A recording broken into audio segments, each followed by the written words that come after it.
तो पिछले पार्ट में आपने देखा कि उस बड़ी मूर्ति के लेजर हमले से सब लोग डर जाते हैं। तभी जिन्वू को एक आइडिया आता है और वो सभी लोगों से उस मूर्ति के आगे अपना सर झुकाने के लिए कहता है, जिसे देखकर वो मूर्ति हमला करना बंद कर देती है और एकदम अचानक से सीधी खड़ी हो जाती है।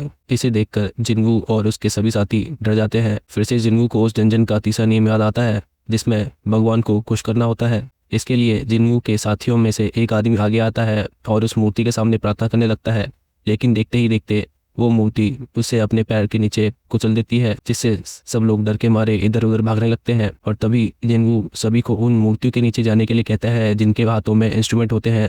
अब आगे पूरे डंजन में खून फैला हुआ था और जिन्वू का पैर पूरा खून से लथपथ, जिसे मिस जूही ठीक कर रही होती है। अब इसे रहने दो मिस जूही, ये ठीक नहीं हो सकता। मुझे और कोशिश करने दो जिन्वू, मैं इसे ठीक कर दूंगी। और तभी हम देखते हैं मिस जूही के नाक से खून आने लगता है और वो खांसने लगती है। क्या जूही ठीक तो है? बहुत बुरा हुआ, चलो हम कम से कम जिंदा तो हैं। डैम इट, हम यहाँ 17 आए थे और हम अब 6 ही जिंदा बचे हैं और उनमें से 2 बुरी तरह से इंजर्ड है। और तभी मिस्टर किम बोलता है, मुझे माफ करना मिस्टर सॉन्ग, माना आपने अपना हाथ गवा दिया, मगर इस डंजन में आने की कॉल आपकी ही थी और अब आपको सारी रिस्पॉन्सिबिलिटी उठानी पड़ेगी। और तब मिस्टर सॉन्ग कहते हैं, हाँ मैं मानता हूँ मेरी ही गलती है। और वो मूर्ति दोबारा खड़ी हो जाती है। नहीं, फिर से नहीं। और उस मूर्ति के एक इशारे पे जमीन कांपने लगती है। ये क्या हो रहा है? भूकंप। और तब हम देखते हैं जमीन से एक स्टेज निकलता है। अब ये क्या बला है भला? क्या ये एक बलि वेदी है?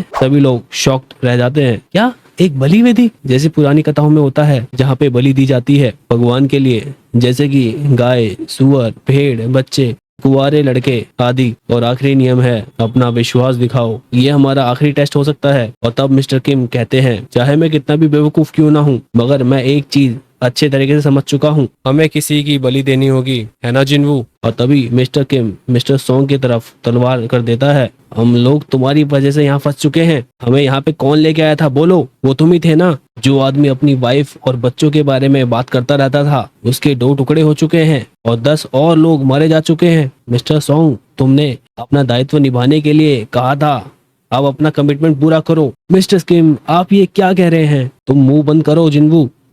मिस्टर किम सही कह रहे हैं, मुझे अपना दायित्व निभाना चाहिए। मैं वहाँ खुद चले जाऊंगा तो अपनी तलवार तुम हटा सकते हो। नहीं, ये उनकी गलती नहीं है, हम सभी लोगों ने वोट किया था। जिन्वू, तुम ज्यादा मत हिलो, तुम्हारे जख्म अभी भरे नहीं हुए। ये कहना पागलपन होगा कि सारा दोष मिस्टर सॉन्ग का ही है।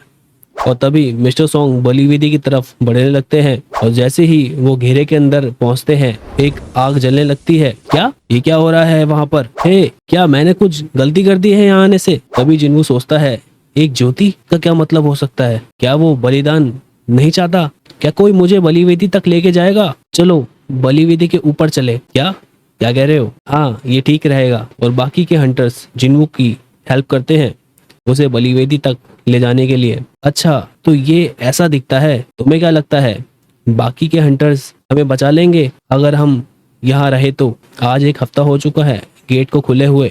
हंटर्स के आने से पहले वो मूर्तियाँ हम पर हमला कर देंगी। बाकी के हंटर्स इसे डी रैंक का गेट समझकर छोड़ देंगे। हाँ, ये तो तुम सही कह रहे हो। गेट पूरी तरीके से खुल जाएगा 7 दिन के बाद और फिर सारे मॉन्स्टर्स बाहर आ जाएंगे। रेड हमेशा बॉस को मारने के लिए ही होती है और 7 दिन के अंदर गेट अपने आप बंद हो जाता है। नहीं, अगर हम फेल हुए तो सारे मॉन्स्टर्स बाहर आ जाएंगे हमारी दुनिया में।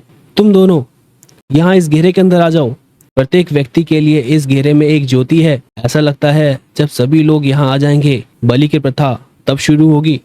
और सभी लोग उस घेरे के अंदर आ जाते हैं और तभी घेरे के चारों ओर ज्योति जलने लगती है और डंजन का गेट अचानक से खुल जाता है। क्या दरवाजा खुल गया? क्या कह रहे हो? क्या अब हम जा सकते हैं? नहीं, लगता है कुछ तो गड़बड़ है। और तभी सारी मूर्तियां दोबारा खड़ी हो जाती हैं। क्या फिर से नहीं? ये सारी मूर्तियां हमारी तरफ ही बढ़ रही हैं। अब हम लोग क्या करें? ये तो सरासर बकचोदी है। हम तो यहाँ फंस चुके हैं यार। उन सभी मूर्तियों को आता देख सभी हंटर्स शॉक में थे। अब क्या करे भला? मिस जूही, ऐसे टाइम पे तुम अपनी आंखें बंद नहीं कर सकती। ये तो बचपन के खेल जैसा लग रहा है। वो लोग और पास आ जाएंगे जब हम अपनी आंखें बंद रखेंगे। सभी लोग, कोई अपनी आंखें बंद नहीं करेगा, सिर्फ मूर्तियों को देखते रहो। और जैसे ही वो मूर्तियां करीब आती हैं, घेरे की ज्योति बुझने लगती है, जिसकी वजह से एक हंटर वहां से भाग जाती है। नहीं, ये तुम क्या कर रही हो? और वो हंटर वहां से भाग जाती है और हंटर के भागते ही उस एक घेरे की एक ज्योति अपने आप गायब हो जाती है और वो डंजन से बाहर निकल जाती है, जिसको देख के सब शॉक हो जाते हैं। क्या? ये क्या हुआ? वो भाग कैसे गई? मिस्टर सोंग, वो बाहर कैसे चली गई? ये कैसे मुमकिन है? और उस हंटर के बाहर जाते ही गेट थोड़ा बंद हुआ। यहाँ चल क्या रहा है? नीली ज्योति कुछ समय बाद अपने आप बुझ गई और फिर लाल ज्योति उस हंटर के जाने के बाद अपने आप बुझ गई। इस घेरे के अंदर जितनी लाल ज्योति है वो हम लोगों के अंदर होने का प्रतीक है। पहला नियम क्या कहता है? भगवान की पूजा करो। दूसरा, भगवान को खुश करो। चलो शुक्र है नियम किसी पहेली की तरह तो नहीं है। क्या ये खुला हुआ दरवाजा कोई ट्रैप हो सकता है? क्या ये कोई झूठी उम्मीद है? जब सभी लाल ज्योति प्रज्वलित हुई तब डंजन का दरवाजा खुला और एक ज्योति के बुझने से दरवाजा थोड़ा बंद हो गया। लगता है दरवाजा पूरी तरह से बंद हो जाएगा जब सारी ज्योति बुझ जाएंगी। अपना विश्वास दिखाने का मतलब है चाहे कितना भी डर या मुश्किल क्यों ना आए, अपना विश्वास बनाए रखना होगा। मुझे मुझे माफ करना जिन्वू, मैं अब यहाँ और नहीं रह सकता। मैं यहाँ से जा रहा हूँ। और वो हंटर घेरा छोड़ के भाग जाता है। नहीं, तुम ऐसा नहीं कर सकते। क्या ये उसने क्या किया? कोई भी उस घेरे से बाहर नहीं जाएगा। अगर अब और लोग गए तो हम सारे लोग मारे जाएंगे। मिस्टर सोंग, यहाँ पे हो क्या रहा है? आप बताओगे? हमें मूर्तियों को देखते रहना होगा जब तक कि सारी नीली ज्योति बुझ ना जाए। नहीं, नीली ज्योति एक घड़ी के टाइमर की तरह है और सारी ज्योति बुझने से पहले हम लोगों को यहाँ से निकलना होगा। मिस्टर सोंग, तुम ठीक कह रहे हो, मगर सारी ज्योति के बुझने के बाद दरवाजा पूरी तरह बंद नहीं हो जाएगा। क्या ये सही है? मैंने कभी कल्पना भी नहीं की थी कि तुम वीक होने के बावजूद हमारे काम आओगे। मैंने तुम्हें हमेशा अपने से नीचा समझा और मैं तुम्हारे पार्टी को ज्वाइन करने से खुश भी नहीं था। इस डंजन में बहुत लोग मारे गए और जो लोग जिंदा है वो तुम्हारी वजह से जिंदा है जिन्वू, क्योंकि तुमने ये पहेलियां सुलझा ली। मैं भी तुम्हारी वजह से जिंदा हूँ। तुम्हारा दिल से शुक्रिया। कोई बात नहीं मिस्टर किम। और तभी मिस्टर किम के हाथों से उनकी तलवार छूट जाती है और मिस्टर किम रोते हुए कहते हैं, यार बट मेरी भी फैमिली है और मैं यहाँ मरना नहीं चाहता।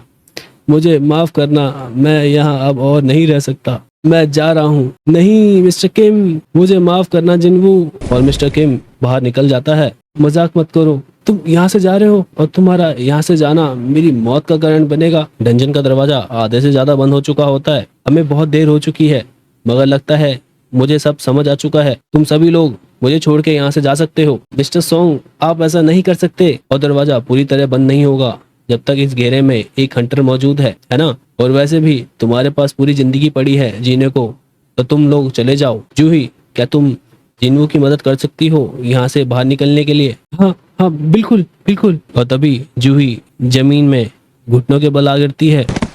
ये क्या क्या हुआ मेरे पैर में? मेरे पैर हिल क्यों नहीं रहे?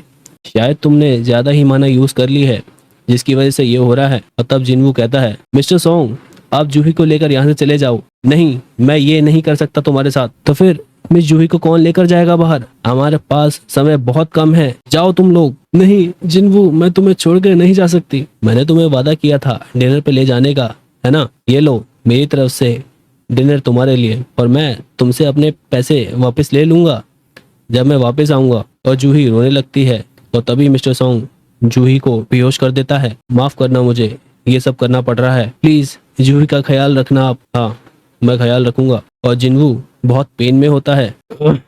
चलो, भगवान का शुक्र है मैं अकेला ही मर रहा हूँ। अगर मुझे पता होता तो मैं अपना इंश्योरेंस जरूर करवा लेता। और फिर जिन्वू बगल में रखी तलवार उठा लेता है। अब नौबत यहाँ तक आ ही गई है तो मैं इनमें से एक राक्षस को मार के ही मरूंगा। और जिन्वू उन सभी विशालकाय मूर्तियों के सामने एक तलवार लिए बैठा हुआ होता है। आ जाओ राक्षसों, मैं तुम्हें नहीं छोड़ूंगा। और तभी एक बड़ी मूर्ति उस पे भाले से हमला कर देती है और वो भाला जिन्वू के शरीर से आर पार निकल जाता है और दर्द के मारे जिन्वू की जान से ही निकल जाती है और उसकी बॉडी वो मूर्ति बलि विधि के पीठ पे अपने भाले से उठा के रख देती है, जैसे कि उसकी बलि दी जा रही हो। और जिन्वू बहुत ही पेन में होता है। मर गया। मैं नहीं मरना चाहता। नहीं मरना चाहता। नहीं चाहता मरना। और तभी जिन्वू वो मिस्टर किम के फ्लैशबैक आने लगते हैं। क्या मतलब है तुम्हारा कि तुम मेरे शुक्रगुजार हो? मेरी भी फैमिली है, मैं भी यहाँ मरना नहीं चाहता। क्या क्या मैं खुश हूँ मरने से? अपने आप से झूठ बोलना बंद कर, तुम मूर्ख हो। नहीं नहीं, मैं भी जीना चाहता हूँ। अगर मेरे पास एक और मौका होता, सिर्फ एक और आखिरी ज्योति भी बुझ जाती है और डंजन में बिजली दौड़ने लगती है और वो मूर्ति जिन्वू पे तलवार से हमला कर देती है। और तभी जिन्वू के सामने एक ब्लू कलर की स्क्रीन दिखाई देती है। मुबारक हो, आपने secret quest courage of the week के लिए सभी जरूरी शर्तों को पास कर लिया है। मुबारक हो, आपने secret quest courage of the week के लिए सभी जरूरी शर्तों को पास कर लिया है। मुबारक हो, आपने secret quest courage of the week के लिए सभी जरूरी शर्तों को पास कर लिया है। आपको अब एक ये प्लेयर क्या है? बनने का मौका रुको, दिया जाता है, क्या ये आवाज आप इसे कहाँ से आ स्वीकार रही है? करते हैं? स्वीकार करते हैं? यहाँ चल क्या रहा है? आपके पास बहुत कम समय बचा है, तो अगर आप इसे एक्सेप्ट नहीं करते हैं तो कुछ ही पल में आपकी मौत हो जाएगी। तो क्या आप इसे एक्सेप्ट करते हैं? क्या- तो क्या क्या आप इसे मैं accept इसे करते हैं? स्वीकारूंगा तो तो क्या मैं आप मरने इसे से accept बच करते जाऊंगा? हैं? हाँ, मैं ये चांस मैं लूंगा मैं ये चांस। Welcome player. और तभी एक तेज रोशनी चमकती है